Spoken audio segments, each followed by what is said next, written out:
All right. I decided to go ahead and make in essence, a part two, kind of a preview, things that I think would be good for you to think about, or even be considering, before you watch some of these videos, like some of the ones from Dr. Rain that I have now posted the links to. But the whole idea of, say, sticking with the biological side of it, how much of crime can we really, if you want to say, blame or contribute to biology? I mean, let's think about, IQ, for example. Is it really feasible to use the idea of IQ in order to determine someone's likelihood of committing crimes? You have people who have lower IQs, typically they are below average, that are more likely to commit deviant or criminal acts. So that's not stating that everyone falls into that category, but those are all things to think about, because you have, when you look at, for example, this isn't including all of them, but this is including some of the serial killers that you have. You have a lot of them that are maybe not far below average, but say, if the average IQ, which it is, average is considered 100 for IQ. So if you are 90 to 95, you're not, you're still somewhat intelligent, but you're not as intelligent as what the way it's set up as what, in essence, everybody else averages. So you're a little bit below on average of IQ. Does that in itself make you more likely to commit crimes because you can't think things through properly? You aren't, according, like I said, I'm trying to put myself in that position. Do you, is it that people can't look at the circumstances and truly get a good idea of what's going on? Do they truly comprehend what's going on? Do they have the best way of rationalizing their decisions so that you can know what is a good decision to make, what is going to be helpful, what's going to be a good, healthy decision for you and for others? Or does it make you, that lack of intelligence basically spark kind of a lack of knowledge, but also a higher impulsivity, meaning you're more impulsive in your behavior and your actions because you don't think things through, or you can't think things through, according to some people, based on IQ. Also, something to think about IQ itself, on the flip side of it, is how accurate is IQ? Is it something that was fashioned for different reasons or made to actually prove some other differences, which we can talk about in class? But if we do look at it, you can see where it may not be the whole picture, but IQ does play a role, and that's going to be interesting for us to kind of talk about that as a class. What role you really think IQ plays, and how much of how important that role is.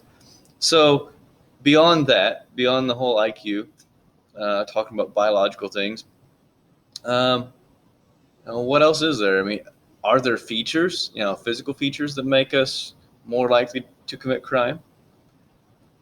I mean, are there, whether it be build of an individual, is it the overall appearance of an individual that pushes them away from others in society and puts them in positions where they choose to commit crime based on biological, in essence, predispositions? Okay, so what about something I want to go into more so than just the physical appearance of it is, what about something you'll hear discussed with Dr. Rain in his videos, and we can talk about in class, is the idea of nutrition, for example.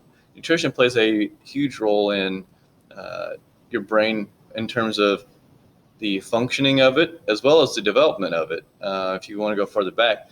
So even while you are in your mother's womb and you are developing, the decisions that the mother makes actually can affect the development of the baby, which I'm sure you're all aware of that in general, but there's also an effect that it has in terms of different illnesses that the child can be more susceptible to or be born with. There can be, you see different drug abuses, for example, that are born. They have children, and those children are born with addictions already. So those are all things that are considered. You have to consider from a nutritional standpoint. Also, this goes into whether it be the development or later on in life, as we go through life, you actually find out that foods that are higher in fat, not all fat is bad by any means, but those that are have fats, especially those foods that have been fried and have that higher temperature. There's a reason why those fats are worse for you. But not only is it bad for your body, but it actually is known to affect your brain.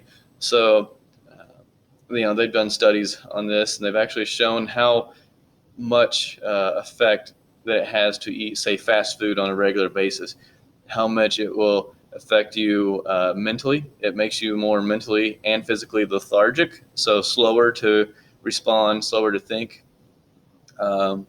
It can, and it's also been shown to, if someone's, as they age, if a particular group is more susceptible to dementia or Alzheimer's, those foods actually increase the chances or likelihood of suffering, and the level of or the speed at which those diseases will progress increases as you eat higher, foods higher in, say, fried foods or fats, or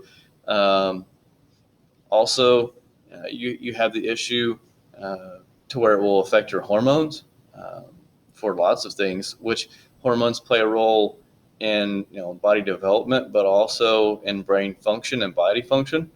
So all those together, nutrition does play a role, and then you include things or add in things like prenatal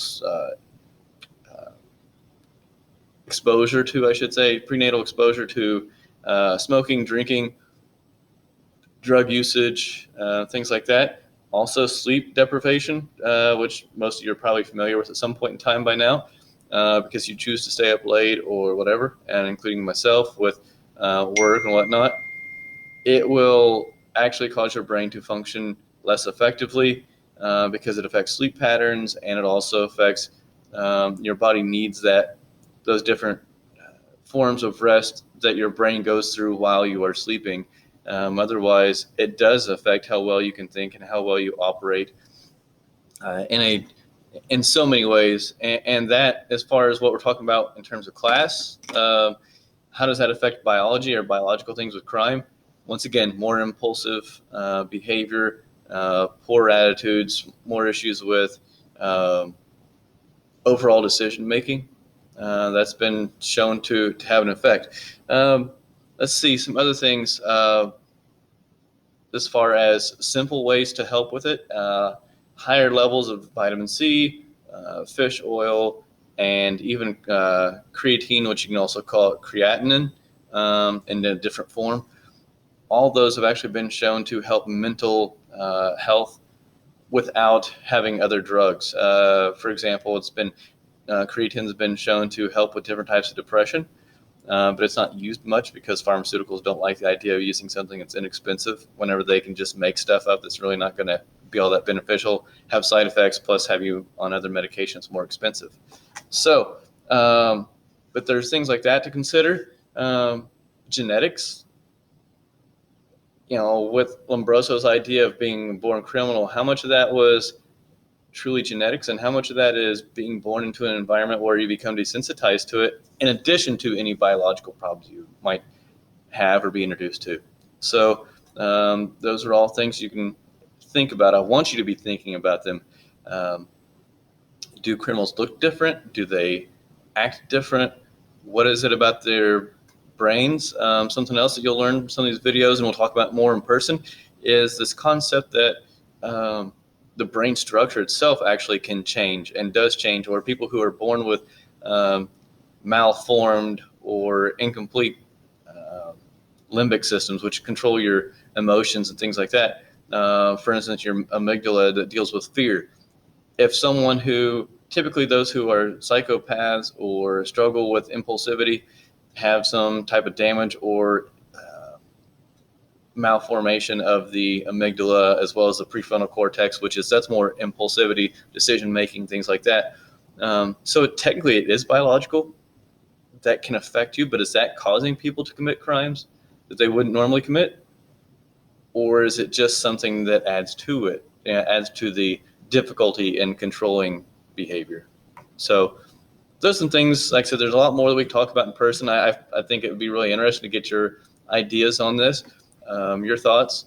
But yeah, be thinking about those things as you watch the videos, be thinking about it on your own so that, like I said, you can be ready for the quizzes. But more importantly, I want you to be ready to have good discussion so that when we can have class or if we have to do a Zoom class, we can be engaged in it. And like I said, there's so much to be learned from that and so much to think about as far as what can affect our behavior and what really sets a criminal apart from everybody else or a normal person, right? Is there really much of a difference, or what if there is, what type of differences are there? So all right, and how much control do we have over those things? That's something else we can look at.